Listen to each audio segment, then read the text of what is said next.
Welcome back, everyone. It's Eppenhusa57 here. We are back on Neverwinter on the Xbox One, and today I have a build video for you. I apologize I didn't get this out a little bit sooner, but Twitch messed up on me when I was recording it, so I had to redo it. So here we go. This is going to be the best build for the Control Wizard on the Xbox One as a PVE build or a dungeon build. You will have to change up your build slightly depending upon the later level dungeons, but here we go. This video is going to be a little bit longer because we are going to go ahead and take into account everything you need to know about actually building your Control Wizard. So we're going to start from the very beginning.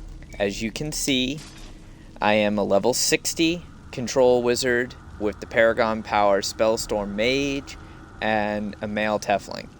So, the demon race in this game.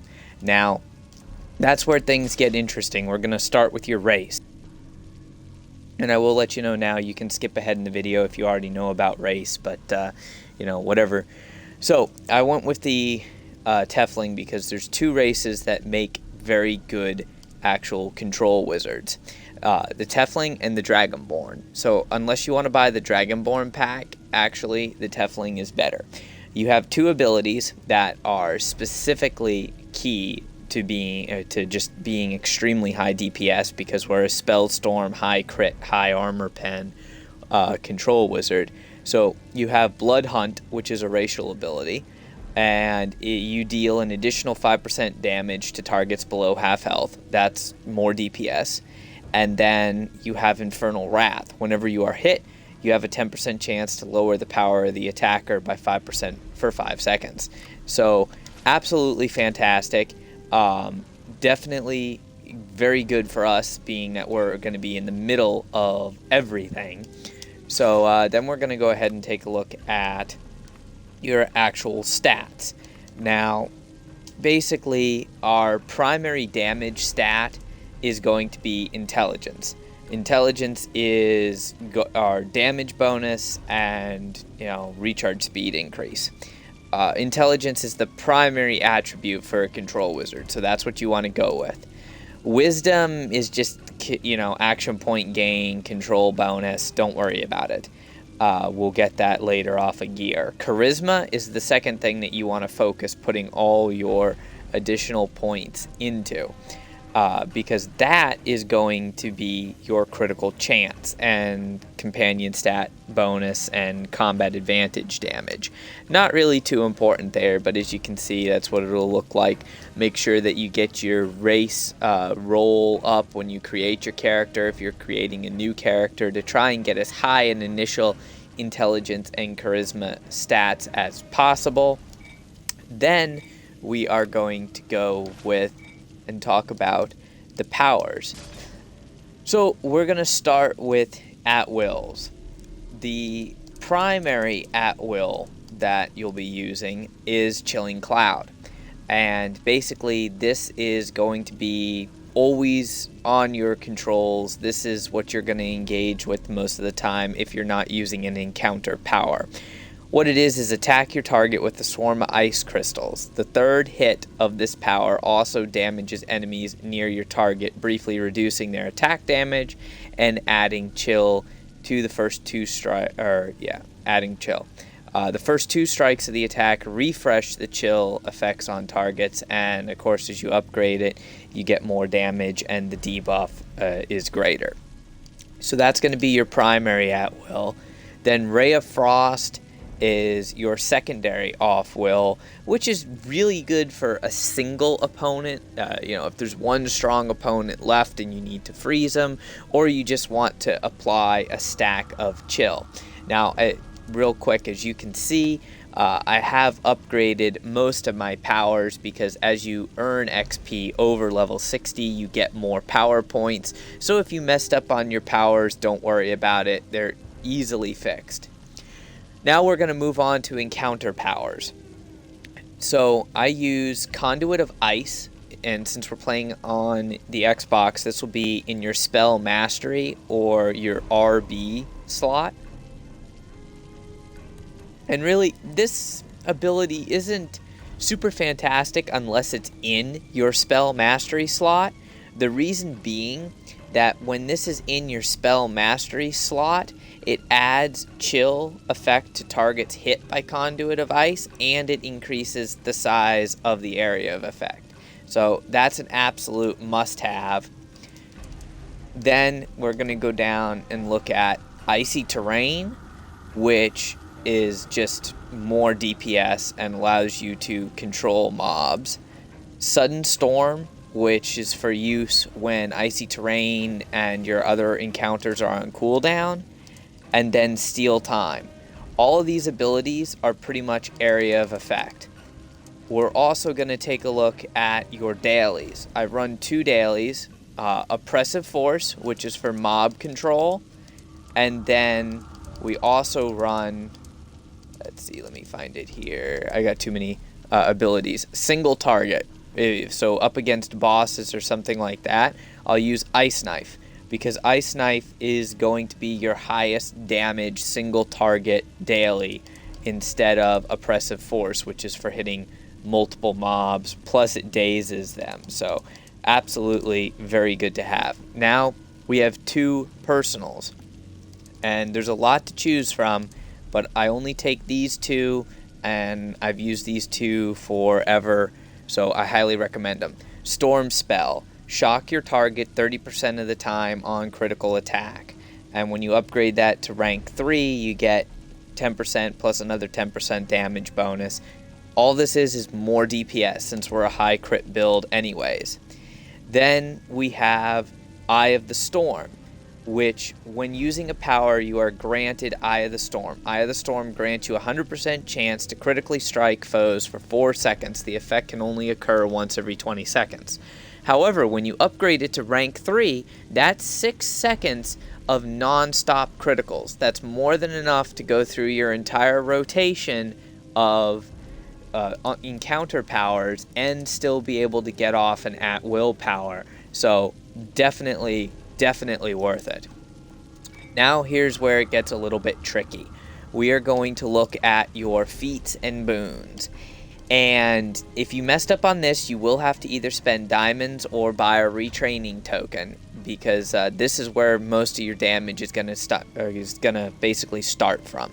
So we're going to look at the heroic ones first. You have 20 heroic points and 31 paragon points at level 60. The 20 heroic points, we're going to start with the tier 1 heroics. Controlling action. You gain a percentage additional action point gain when using powers on a controlled target. Just about all of our powers do control. That's how we gain action points. So we're going to put 3 out of 5 on that. That gives us a 6% additional action point gain. I played with this all the way up at 10%, and it really didn't make much of a difference. Then we're going to go to Weapon Mastery. Increase your critical chance by 1, 2, or 3%. That's a no-brainer, 3 of 3. Critical chance, the more critical chance we have, the more damage we do. Gotta have that. Toughness. Increase your maximum hit points by 3, 6, or 9%. Also 3 of 3. Gotta have that 9%. Just makes you a little bit stronger so you can take a few hits. Wizard's Wrath. Your area of effect powers deal 1, 2, or 3% more damage. Gotta have that. 3 of 3. Pretty much all of our abilities are area of effect. So yeah, gotta have that. Battle-wise, you create less threat.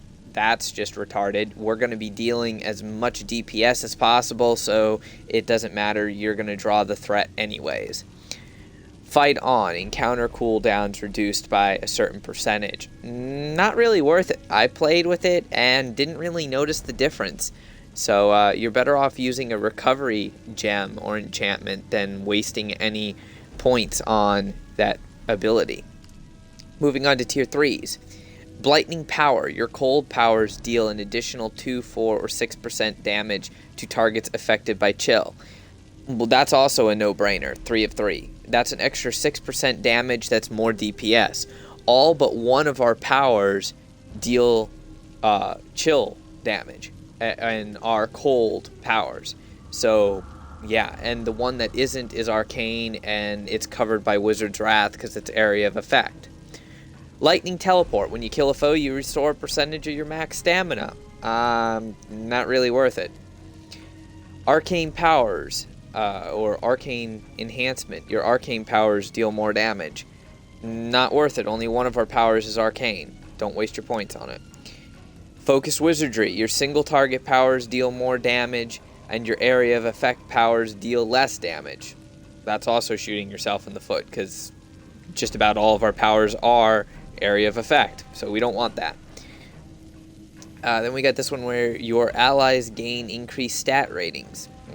That's okay if you really wanted to put a point in it. I guess you could, but we're not the cheerleader for the team, so that doesn't affect us.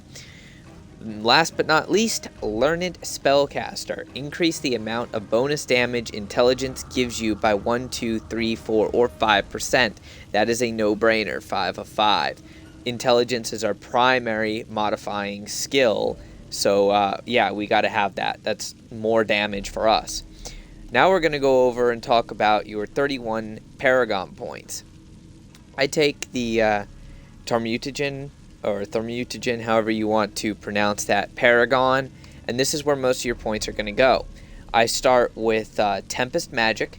When your target is below 30% of his max hit points, you deal an additional percentage of damage.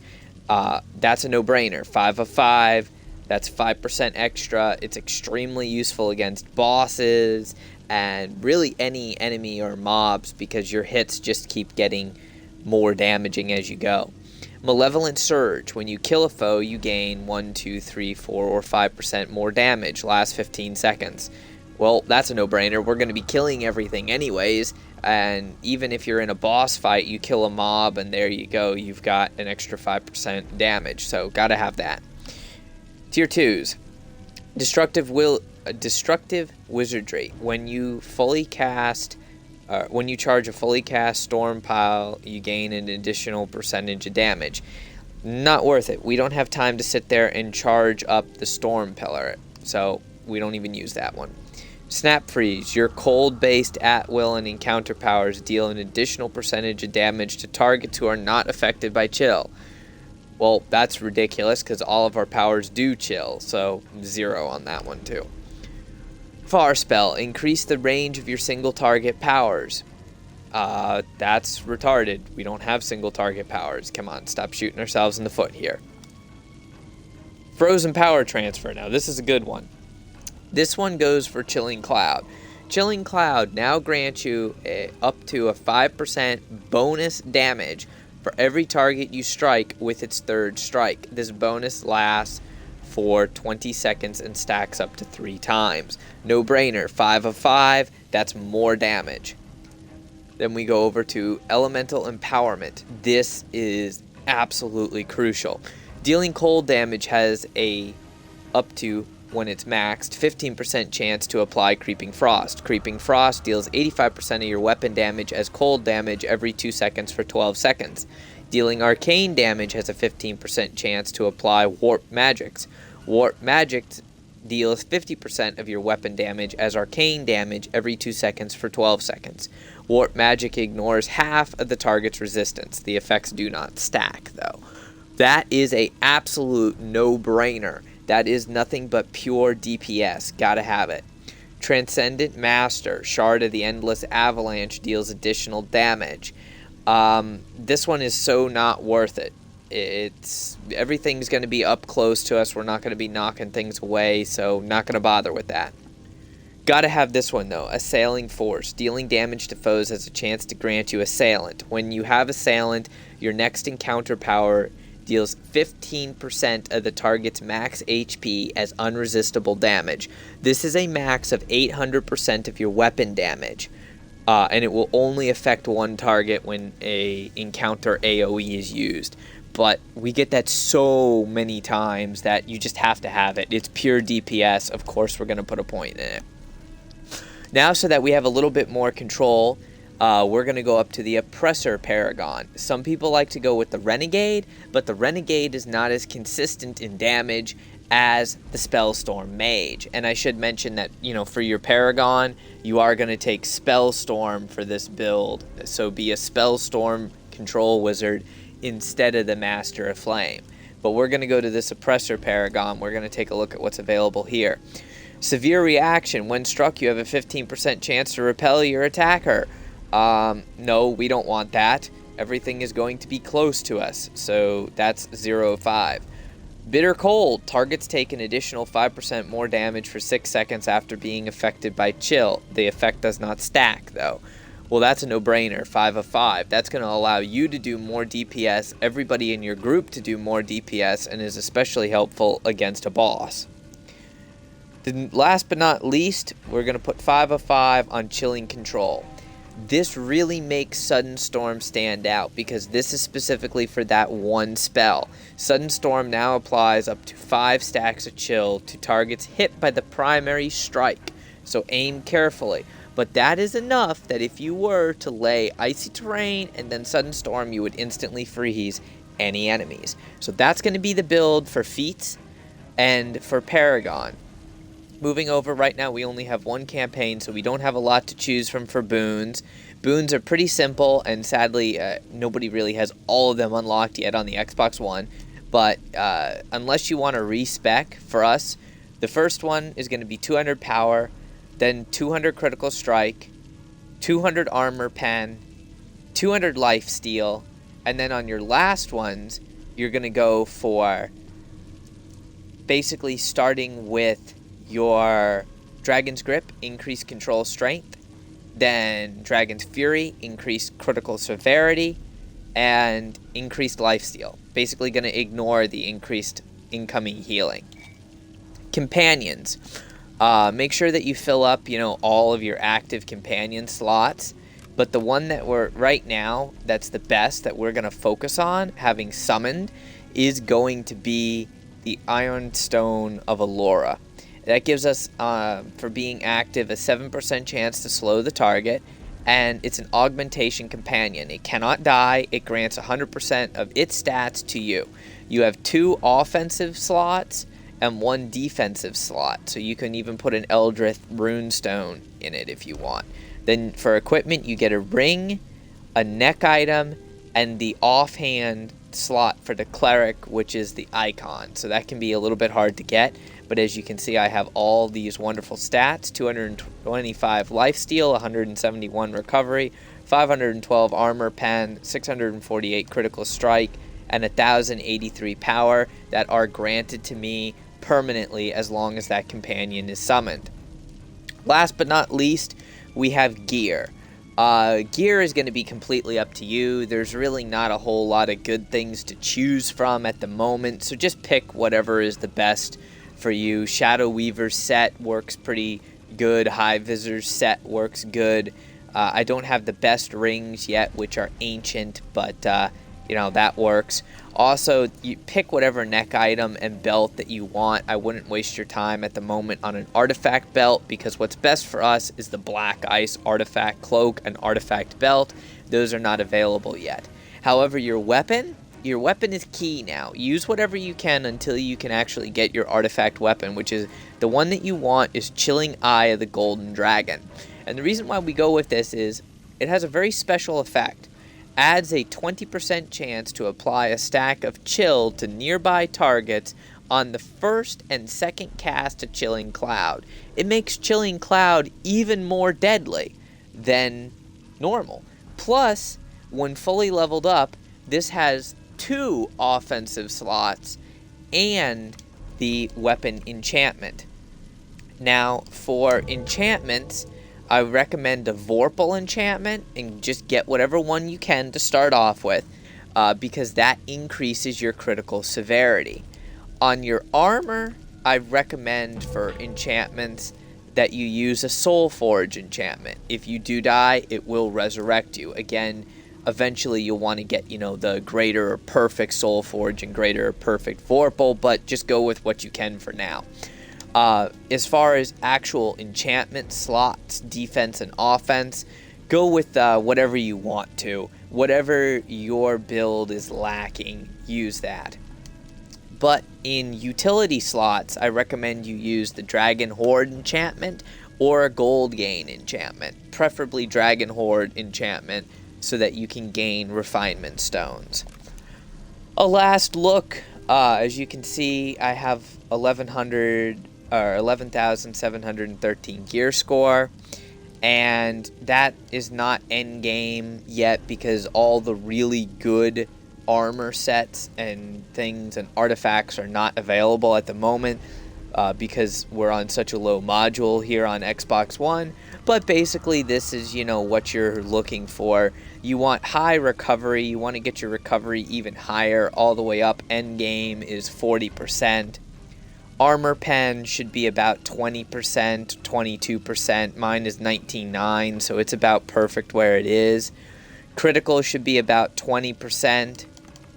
And then defense also should be 20%. And lifesteal should be 10%.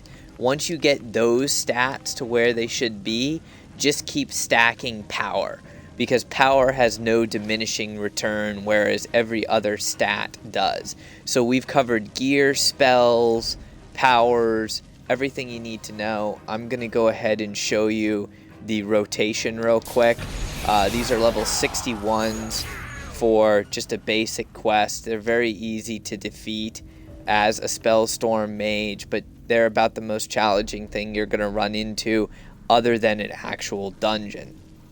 So these are easy to deal with, but to give you an idea on the rotation, normally it depends on the enemy group that you're facing, but for the most part I'll lead with icy terrain.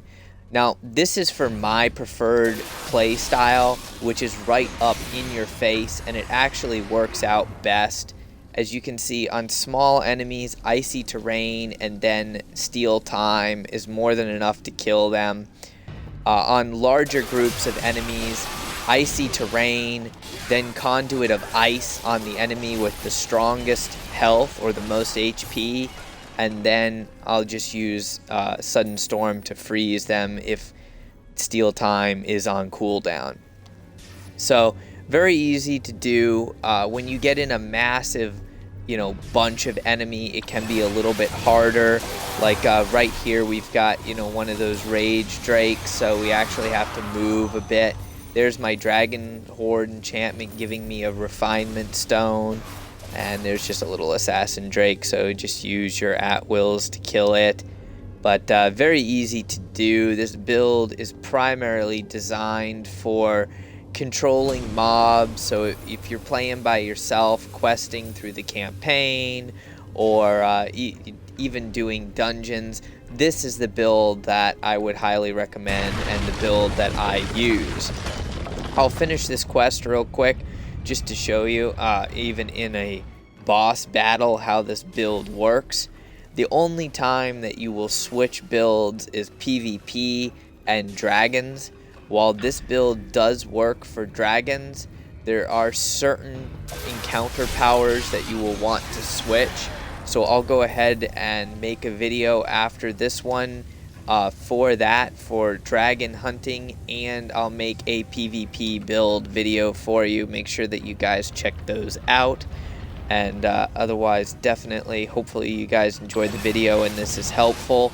You will notice that a lot of videos have people going with the Renegade build, and I prefer not to use the Renegade. The Renegade build is basically for survivability without any way to heal, without lifesteal, or without a cleric, which is nice, but it is a inconsistent build. You cannot always deal your maximum damage with that build, so I prefer to go with something that I can deal as much damage as possible and then just run that 10% lifesteal and you'll heal yourself.